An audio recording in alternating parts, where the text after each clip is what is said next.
Okay, here we'll discuss about some more types of asexual reproduction, fragmentation and regeneration. Both are quite similar, but only one thing is different. That generally fragmentation is the form of reproduction where organism splits into fragments and each fragment develop as a mature individual and grown as an adult by mitosis. For example, in some algae like Spirogyra, fungi, in annelids and in sea stars also. They generally divide their body into different parts and each part individually can give rise to new individual by the process of mitosis. But here in regeneration, this is the process of renewal or restoration. Means it is also a kind of fragmentation, but this kind of fragmentation are for renewal or restoration of growth. This can occur at levels, means at cell level, at tissue level, or an organism level. Generally, it is common in Hydra, in planarial worms, and in echinoderms. Here we are having a diagram of planaria. We can see the planarial body is now here fragmented into different pieces, but when each part is able to give rise to an adult, this is a kind of regeneration. Here in planaria, we can see this is at body level, but in some individual, this may be at organ level or tissue level. For example, lizard can discard a part of tail when in danger and the tail can be regenerated later. So this is at organ level. In humans, this is at tissue level. When liver is damaged, the cells can be regenerated when damaged.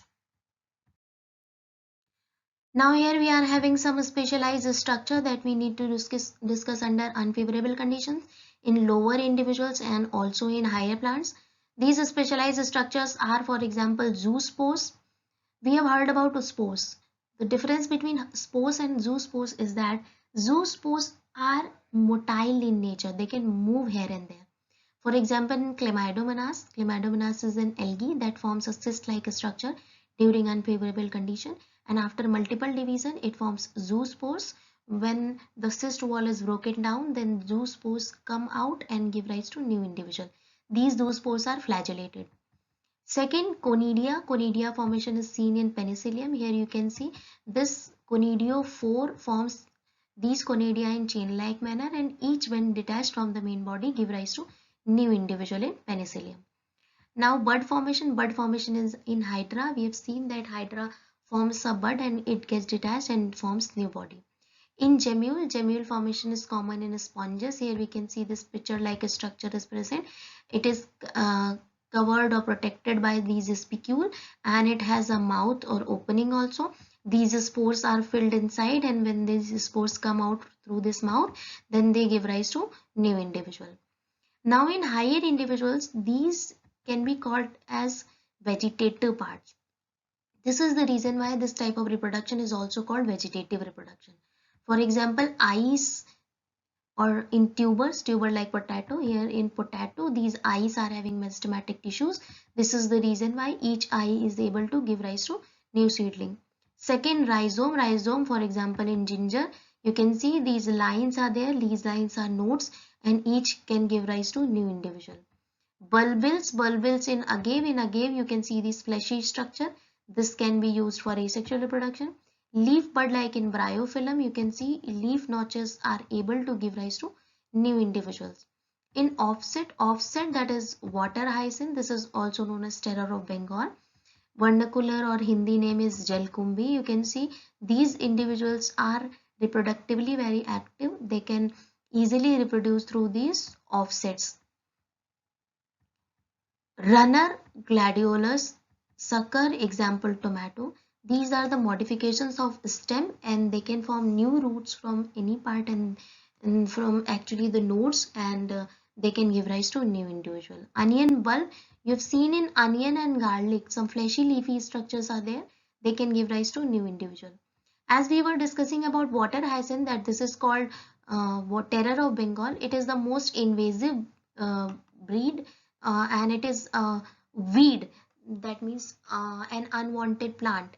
It was introduced in India because of its attractive flowers, but it is actually harmful for aquatic life. It drains oxygen from the water and then responsible for death of aquatic life, especially fishes, and it also called as terror of Bengal because of this harmful nature. Here we'll discuss about sexual reproduction. Before talking about sexual reproduction, we have to understand that the life phases can be divided into three. The phases of growth like juvenile phase, reproductive phase, and senescence phase. What is different between them? Juvenile phase is the vegetative phase, that is the phase of growth and maturity. Means it is the phase before being reproductively active when individual is not able to reproduce. And second phase, that is reproductive phase. This is the beginning phase of being reproductively active and begins at the end of juvenile phase. Means when juvenile phase is ended, then reproductive phase is started. Now individual is able to form gamete, and for the fusion of gamete, they simply form these male and female gametes. Then after fusion, they form zygote and they form new offsprings. But at last, when senescence phase started, this is the old phase, or we can say this is the end of reproductive phase. Now the rate of metabolism slows down. Now they are not able to reproduce. That is why they ultimately leads to death. Hormones are responsible for all these phases, and especially for the transition of one phase to another phase. Transition between all these phases.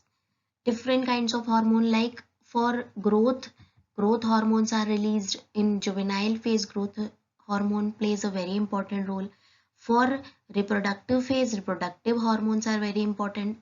Reproductive hormones are different in male and female, but they play a very important role in reproduction. In senescence phase, all the hormonal activities actually slows down. That is why the body is now not able to grow, or even not able to reproduce or gamete to form a gamete. Not regeneration, means all kind of metabolic actions slow down. That is why they ultimately die. Now when we discuss about sexual reproduction, there are some unusual kind of flowering examples given in your NCERT. We'll discuss about two examples here, bamboo and strobilanthes. Because generally we know that juvenile, reproductive and senescence phases are having a particular time, and their main theme is similar in all individuals, but there are some special examples that are not following simple kind of juvenile, reproductive or senescence phase time.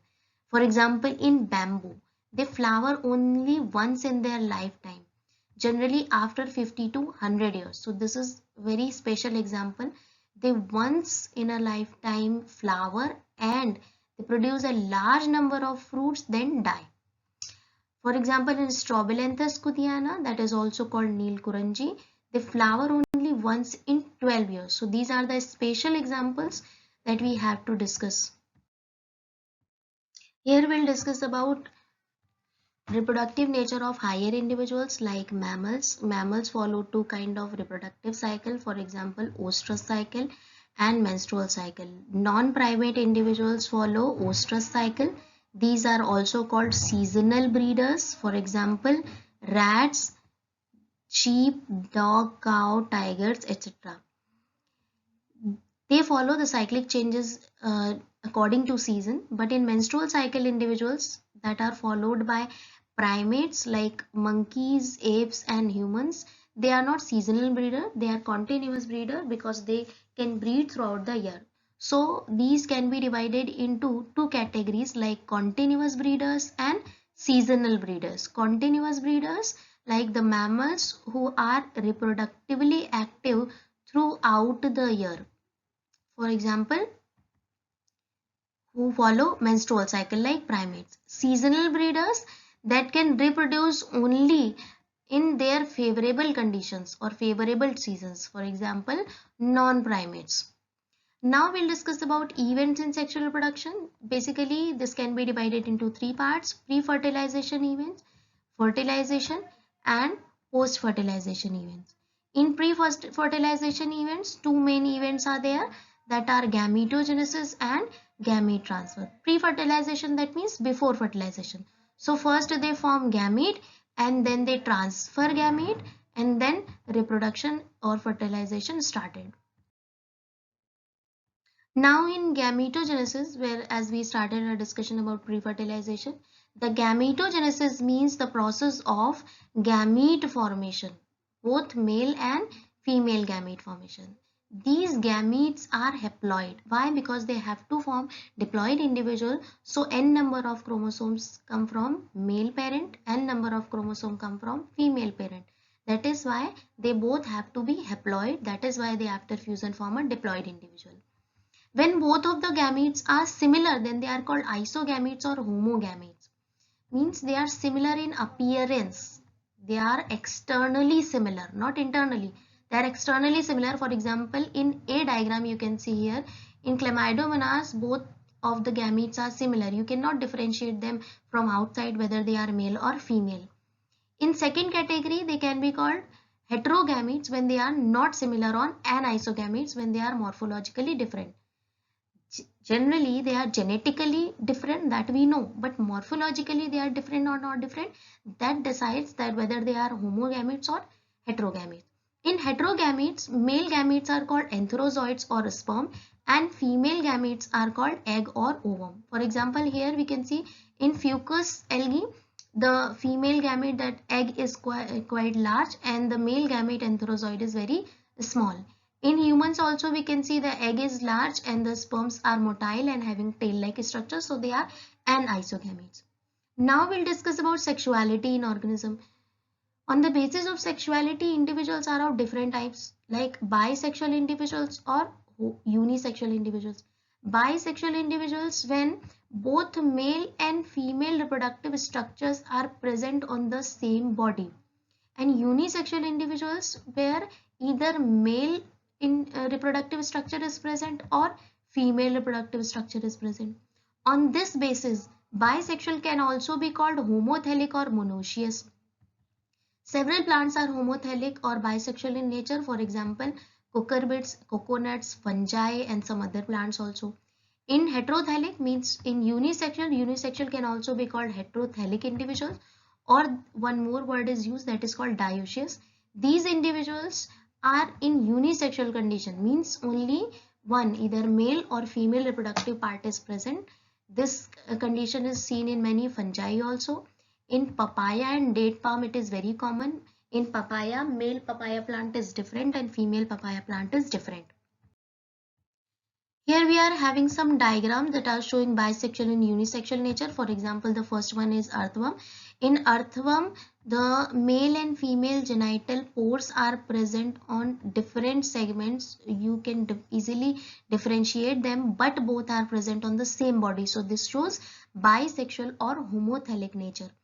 In cockroach, you can see in insects all are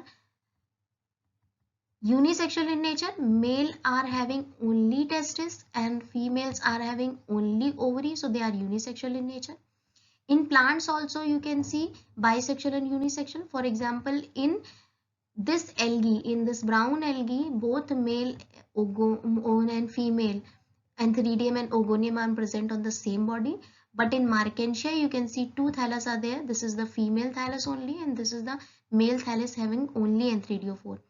In cucurbits, like you can see, both of the male and female flowers are present on the same body, means a plant is bisexual but technically it is unisexual. Why? Because staminate and pistillate flowers are different. One flower has only stamens and one flower has only gynoecium or pistil. This is the reason why we can differentiate them on the basis of flower. So these are some examples.